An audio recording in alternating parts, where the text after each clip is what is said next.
chose promise, chose due. Mais avant ça, si tu es tombé par hasard sur cette vidéo, ça signifie que tu n'as pas mis la cloche. Ou encore pire, que tu n'es pas abonné à The GOAT. Alors que tu es fan du noble art, c'est très très grave. Sacrilège. Donc, s'il te plaît, je t'invite à le faire avant que l'on commence cet update, car oui, si tu n'as pas vu l'épisode précédent qui s'affiche juste là, sur la saga Ryan Garcia, et bah là, je vous avais promis un développement, il y en a un, et un gros, générique. Yeah, I'm different.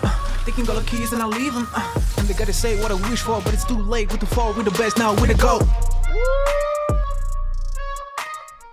Hey yo, bienvenue dans le podcast The GOAT MMA Boxing. Moi c'est Sigma, ton consultant boxe favori. Et aujourd'hui, nouveau tweet dévastateur de Dan Rafael qui fait encore un tremblement de terre. Et oui, non, ce n'est pas les résultats du B-Sample qui, on a la date maintenant, seront ouverts avec des représentants officiels des deux camps, notamment de Ryan Garcia, donc les échantillons B, pour ces tests positifs à l'ostarine le 22 mai. C'est long. Mais là, pour le clan Ryan, très intéressant. Donc je vous lis les tweets en live, on les regarde ensemble. Breaking. Donc je vais traduire en même temps qu'on les lit. Voilà, on va faire un exercice ensemble. Les échantillons d'urine fournis par Ryan Garcia le 19 avril, qui étaient positifs pour l'ostarine, mais ont aussi montré des traces de 19-norandostérone, donc là qui est un stéroïde. Ils avaient donc besoin de plus de tests pour être confirmés.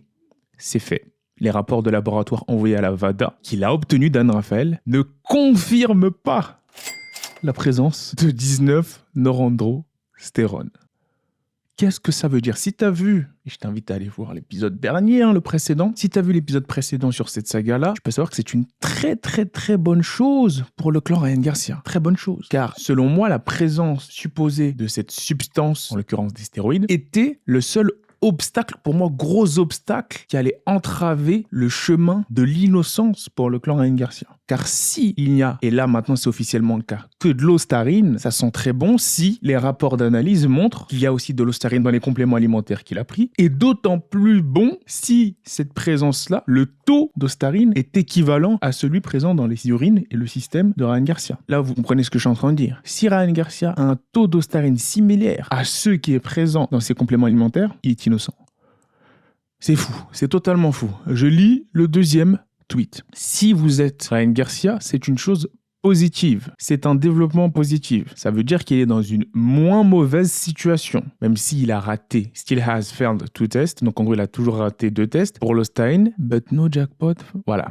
Là, pour le coup, voilà, il n'a pas été enterré avec un 3e test pour une autre substance. Donc là, ça confirme complètement la théorie qu'on avait évoquée, notamment vis-à-vis de la perte de poids, dietary supplement, qu'utilisent certains athlètes dans les sports de combat. Pas énormément, mais certains pour perdre du poids beaucoup plus rapidement. Et là, il y a beaucoup de fans de Devin Haney qui vont me tomber dessus, mais Devin, notamment dans son combat face à Kambosos, quand vous l'avez vu complètement déshydraté tel un mort-vivant, vous pensiez que c'était complètement naturel d'en arriver là? Bah non, il a forcément utilisé des compléments, des choses qui allaient l'aider à descendre aussi bas. Voilà, sauf que lui, il n'a pas été testé pour ses SARMs. Et oui, parce que ce sont des SARMs. Alors là, petit disclaimer, si vous êtes un fan de fitness, un médecin même, ou vous êtes un influenceur qui s'y connaît beaucoup plus que moi, ne m'insultez pas, s'il vous plaît, en commentaire.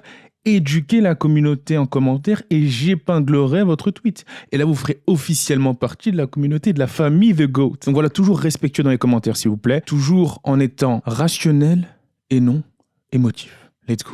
Et là, on a un Ryan Garcia qui est très content. Donc maintenant, vous réalisez tout ce que je n'ai pas raté de test. Enfin, si t'en as quand même raté, c'est... Voilà, mais bon. Aucune substance autre que celle de l'Autriche. Là, il se moque de l'ostarine imaginaire. Et les niveaux sont tellement bas que là, ça n'aura aucun effet sur le combat. Là, pour le coup, il a raison.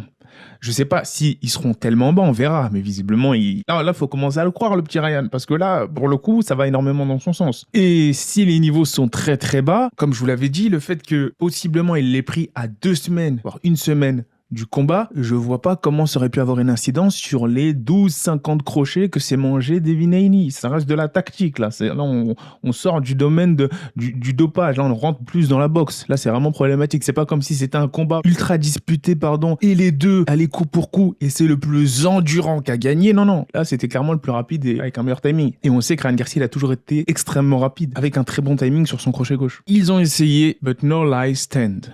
Praise God. Toutes les louanges vont à Dieu. Ouh là là, Jésus est de son côté. Quand Jésus est de son côté, c'est très très très compliqué de faire tomber un Ryan Garcia. Très très très compliqué. Là, c'est super intéressant les gars. C'est super intéressant parce que on va pouvoir découvrir si les B-samples, les échantillons B, vont pop pour de l'ostarine ou s'ils vont être clean. Selon moi, bon après là c'est un pourcentage que je sors de mes fesses, on va pas se mentir. Elle est à 60-80% que ça va pop pour de l'ostarine et dans auquel cas c'est pas plus mal pour Ryan Garcia.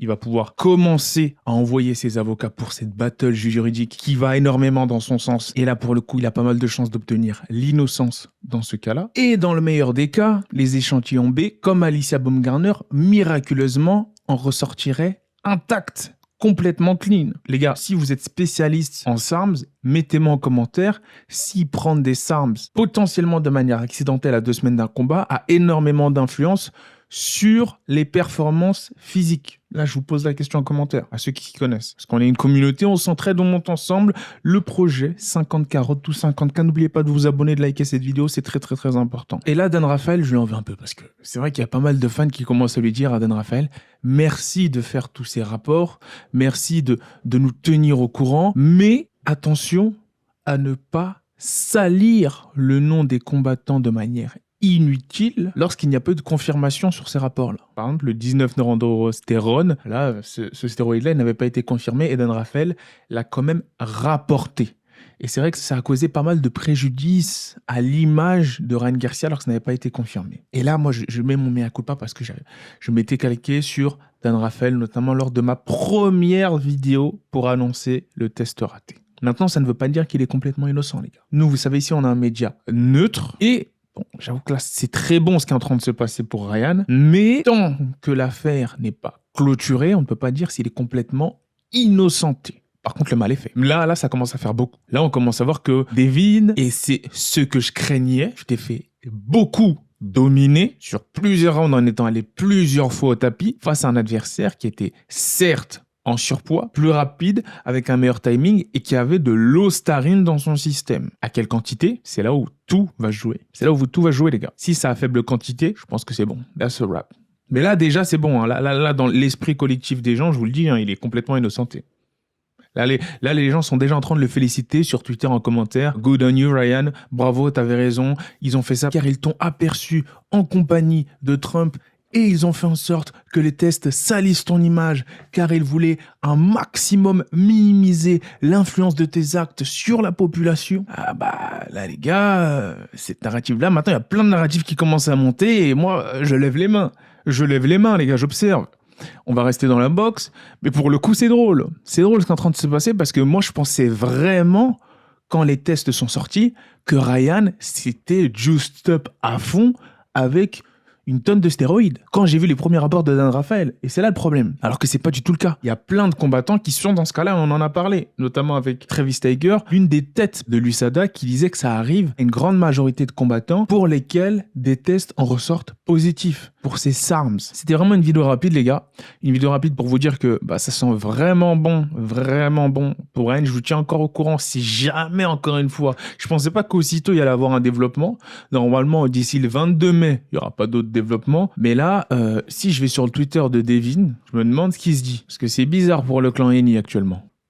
Ah ouais, si, il y a Jermall Charlo qui vient de se faire arrêter et qui vient de se faire strip de son titre WBC. Du coup, Carlos Adames a été élevé. Dites-moi en commentaire si vous voulez que je fasse une vidéo là-dessus.